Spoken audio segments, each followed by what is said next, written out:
that artery, you get to save your hand because you can get collateral blood supply to the upper extremity around the scapula. See? That ought to entice everybody into start buying drugs. I know, all this time, and you were worried about losing your hand buying drugs. It's not so. That's why we took organic chemistry, right? Was to learn how to make drugs. Yes, exactly. Breaking Bad. Okay? Any other questions about that? That all makes sense. See, everything in anatomy makes sense. Okay. Humeral fractures. Remember I was talking about the surgical neck? There it is, right there, surgical neck. The other thing about the humerus is a mid-shaft humeral fracture can go through the spiral groove. What did I say went through the spiral groove? Radial nerve. Radial nerve is responsible for extending your hand and extending your forearm. So if you clip the radial nerve, if this fracture injures the radial nerve, you will have wrist drop. You can't extend your hand. So you're always worried about muscular function with a mid-shaft fracture of the humerus because of the radial nerve. And there's an example of the radial nerve right there. We'll find it tomorrow down here in the back of the arm. Another thing, is you see that nerve right there, the axillary nerve? We'll probably find the axillary nerve today. The axillary nerve comes out to supply the deltoid to the backside of the humerus like that. It also ends as the axillary nerve also supplies, so there's the deltoid tuberosity.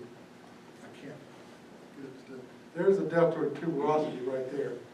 The skin right here, is it writing?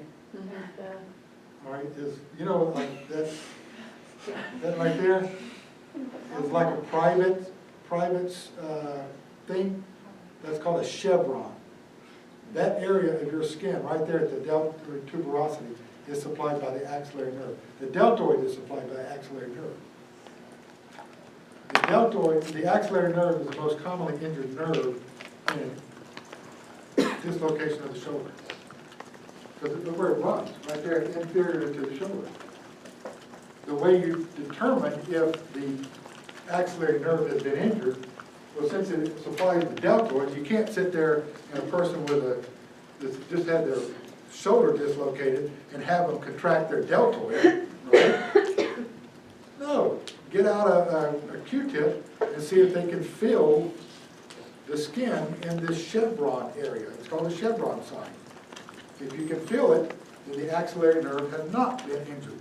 Axillary nerve gets injured like 60% of the time in inferior shoulder dislocation. It's not an uncommon thing. Don't you put that shoulder back in and send that patient home without checking that and putting that in your chart. That's malpractice. If you let them go out of there with an injured axillary nerve and you didn't do anything about it, because when they come out of that sling, they won't be able to elevate their upper extremity. That won't be good. Okay, I'm not sure what's going on here, but I bet. All right, so this is going to really irritate me. So you got 5 roots there that come out, C5, 6, 7, 8, D1. The roots are going to join into trunks, like this. There's an upper trunk, there's a middle trunk, and there is an inferior trunk, or lower trunk. The trunks will divide into divisions, an anterior division and a posterior division. Well, where's the posterior divisions? I'll get to those in a minute. The two divisions continue as cords. There's a lateral cord, a medial cord, and a posterior cord. Okay, we're going to do the posteriors later. Then you got the branches, or the named nerve. That's the musculocutaneous. This is going to be the median. That's going to be the ulnar. Okay? Now we're going to go to the posterior divisions. There's 1, 2, 3.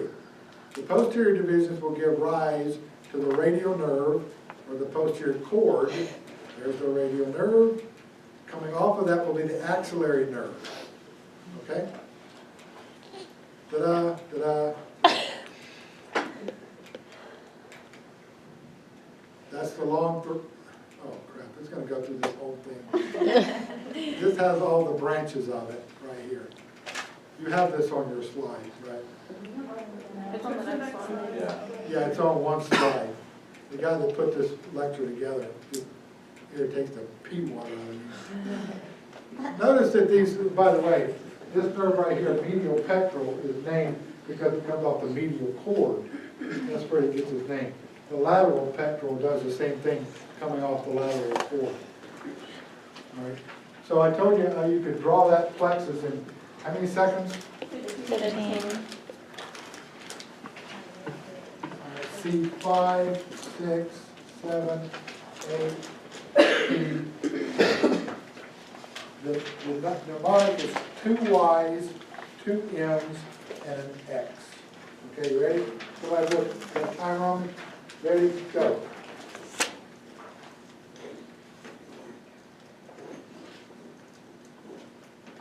There's 2 Y's, 2 M's, and an X.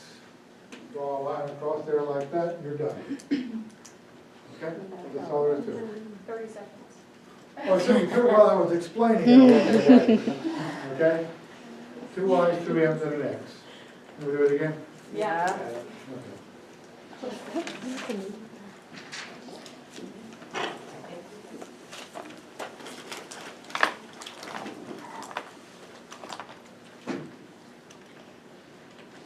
Two Y's.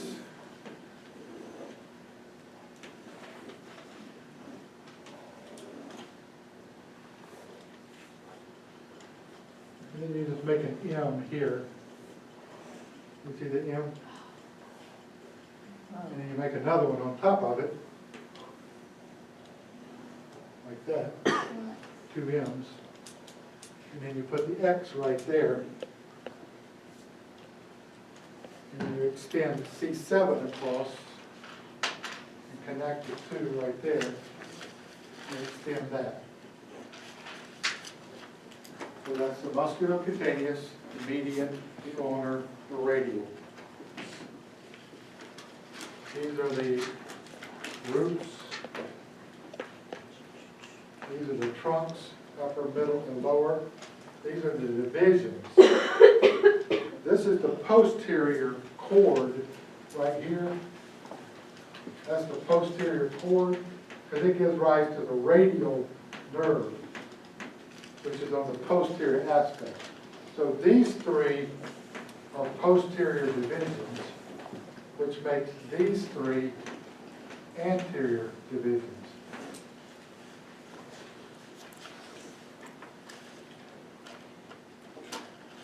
Roots, trunks, divisions, cords, upper, middle, lateral,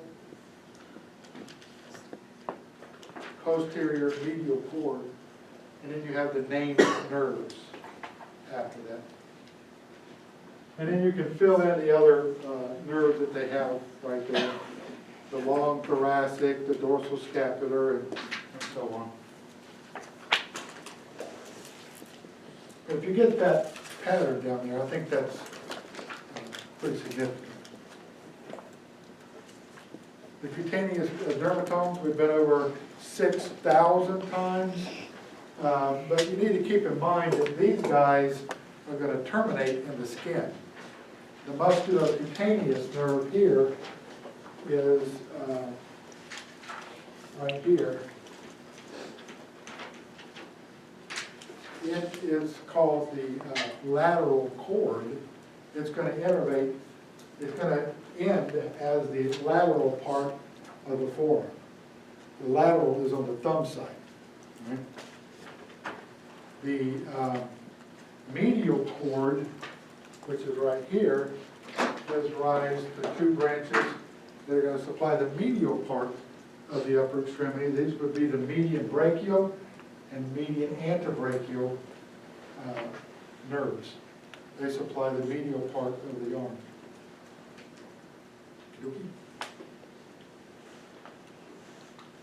One example of referred pain is the heart refers to the distribution of the ulnar nerves, the medial aspect of the arm.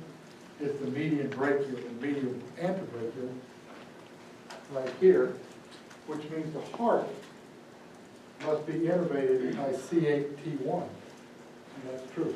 The autonomics going to the heart come out of the C8T1 area. All right. Any questions about the nerves? Okay. The superficial veins. So what time do we start this? One? Oh, just do that, we'll take a break.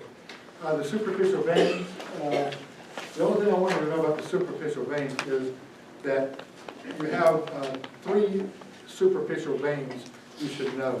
Coming up the lateral aspect of the upper extremity is called the cephalic vein. That's this one right here.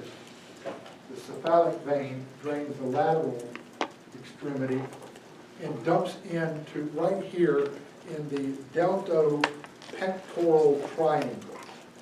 You get, you watch TV and you see these actors and stuff, ripped guys, and you'll see that vessel coming up and over and draining into the deltopectoral triangle, which is that little area right there. That's the cephalic vein. Draining the medial side is the basilic vein. It runs up here. And then connecting the two will be a communicating or cubital veins. You call it median cubital veins or just cubital veins. That connects the two. Right in here is where you're going to put your IVs. You're going to draw your blood right there. Either the cephalic, the basilic, or the cubital vein. I can feel my pulse right there. I just put my hand right there and feel my pulse. All right. Any questions about that? You guys go pee potty and then we'll come back. Oh, yeah, almost done. Almost done. You don't have to go, nobody has to go pee? Last chance. Okay.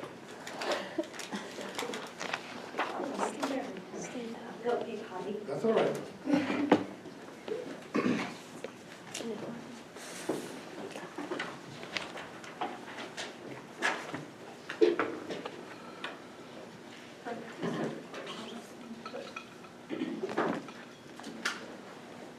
So blood is drawn at the, so the cubital or the medial?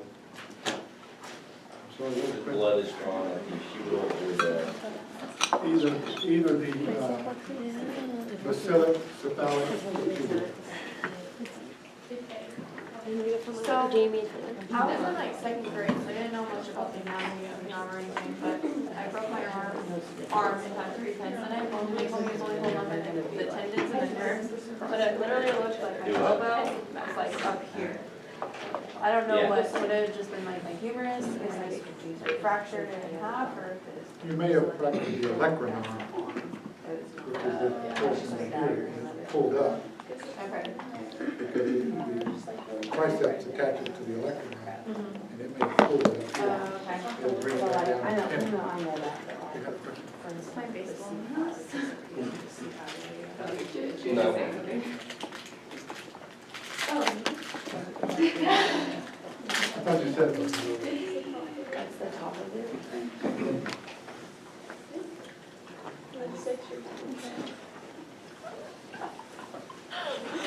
That's hilarious. Did you hear my chat? But her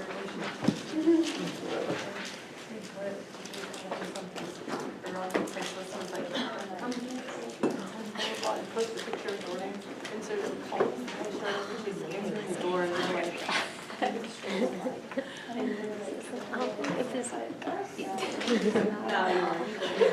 I'm like constantly shaving in. I'm drinking water. I'm trying not to really towards. Yeah, besides occasional. I know, but we've been much sugar in it to make it tolerable. Oh, no. I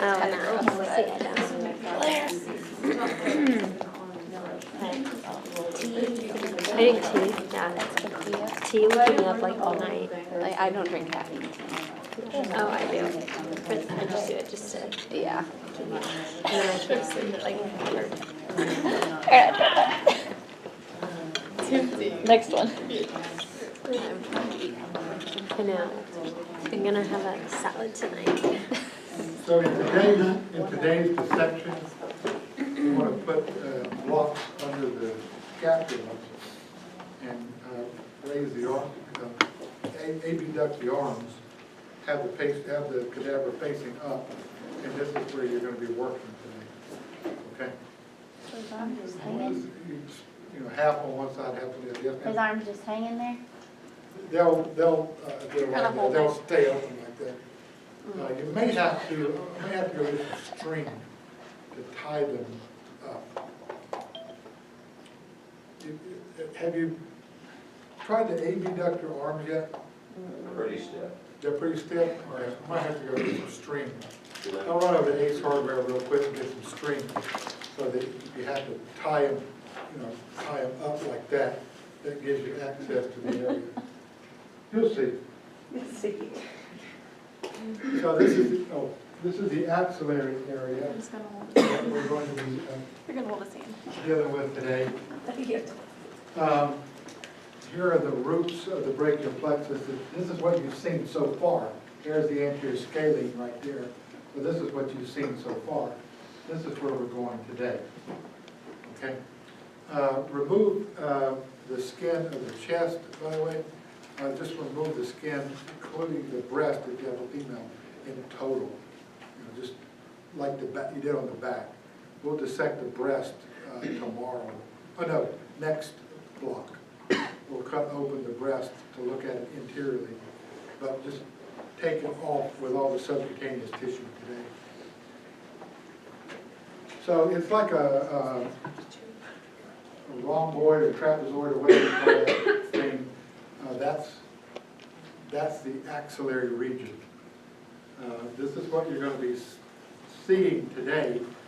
You'll have to cut through the pec minor to expose the area. You'll identify all of the branches of the brachial plexus that you see here. You'll also identify the branches of the axillary artery. Pretty easy to do, actually.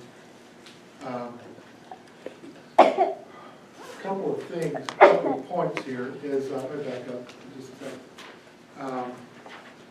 Yeah, we don't worry about the veins. Don't save the veins. In fact, cut them out of your way so you can have a better view without the veins. The one thing here about the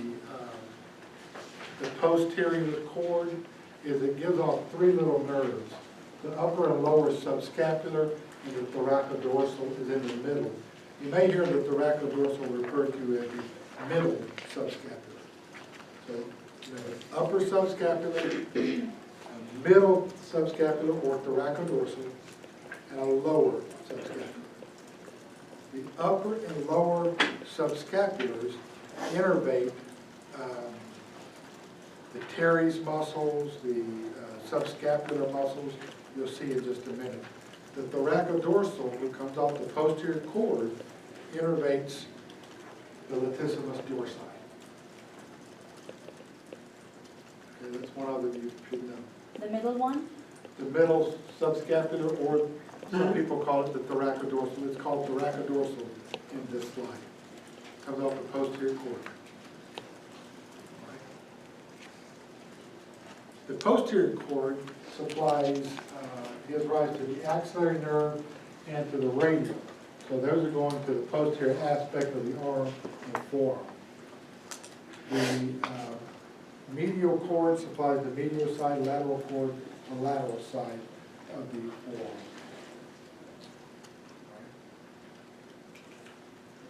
forearm. Here are some of the innervations that you should appreciate. There are two nerves that I mentioned earlier when I had this on the board, the medial and lateral pectoral nerves that came off of the cords. You're gonna see these little nerves up here, up high, and you're gonna see that once you remove the pectoralis muscle from here and reflect it this way, you'll see a nerve going into the back of it. One nerve will go into the back of it, And one nerve will go through pec minor to get to pec major.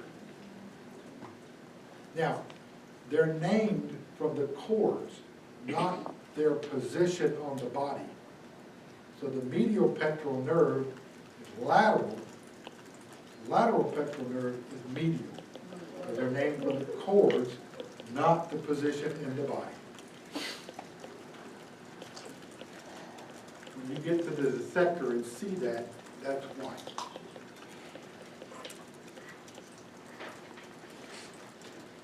You see that the medial pectoral nerve supplies pec minor and both supply pec major. The nerve to the subclavius goes to this tiny little muscle that sits up underneath the clavicle. We won't ever need to look for that. The nerve or the muscle. Okay. Serratus anterior is a muscle that arises from the lateral chest wall and goes and inserts into the vertebral border or the medial border of the scapula. And it, as I mentioned earlier, holds the scapula onto the posterior chest wall. It's innervated by the long thoracic nerve, which is off of the roots of the brachial plexus. You can see it on the schematic. If you injure that nerve, because it travels down the chest wall here, if you injure that nerve, people who wear tight backpacks and put pressure on the chest wall here, over time you can injure that nerve. They wind up losing function of the serratus anterior. And if you lose the function of the serratus anterior, the vertebral or medial part of the scapula will no longer be held tight, and you'll wind up with what's called winged scapula. It looks like a wing. If the nerve is just contused, it will eventually recover. If it's been injured, it won't. Winged scapula equals long thoracic nerve.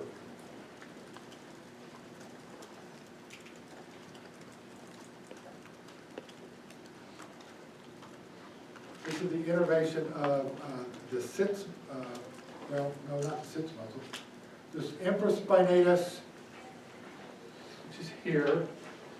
The supraspinatus is here, the infraspinatus is here. Their innervation, as well as teres minor and major, and latissimus dorsi. Again, latissimus dorsi is by the thoracodorsal muscle off of the posterior cord. All right. Any questions about that? Pretty easy. I had a question about the previous slide.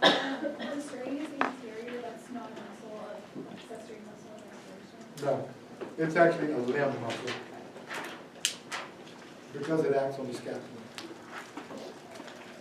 All right, any questions? You all are good about that? So is the origin of the ribs? Yeah. Yes. All right, let's go ask some questions.